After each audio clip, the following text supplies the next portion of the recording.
Hello friend, मेरी team new blog में आपका स्वागत है। उम्मीद करते हैं आप लोग अच्छे होंगे, मस्त होंगे, स्वस्थ होंगे। आइए, आप लोग को गर्मी तो बहुत ज़्यादा पड़ रही है, आप लोग को एक सोहर सुना रहे हैं।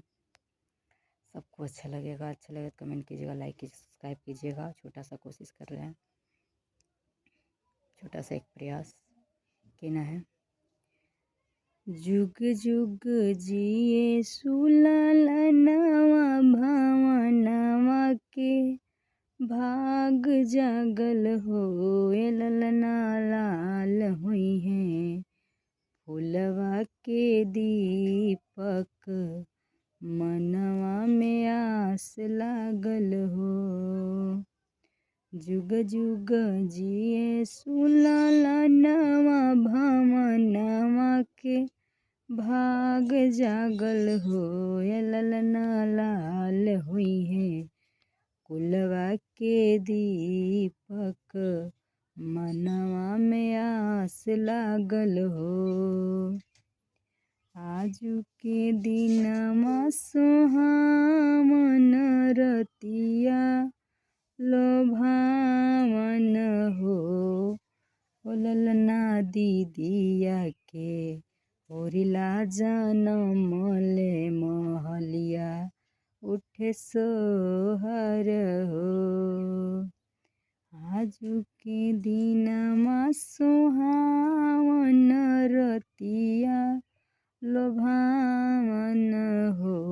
ललना दीदिया के होरिला जनमले त होरिलवा बड़ा सुंदर हो। नकिया त हउए जैसे बाबूजी के अखिया ह माई के हो। ललना मुहावा ह चाँदवा सूरुजवा त सगरो अजोर भइले हो।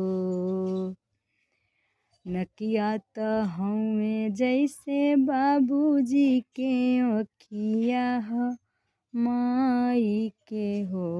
ललना मुहावा ह चाँदवा सूरुजवा त सगरो अजोर भइले हो।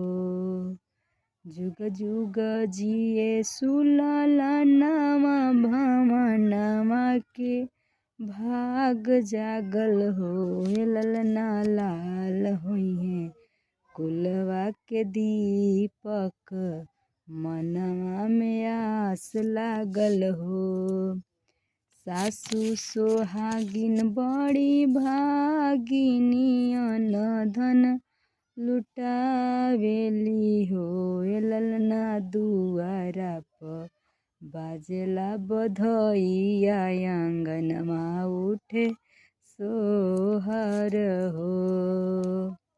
नाची नाची गावेली बहिनिया, ललन के खेलावेली हो।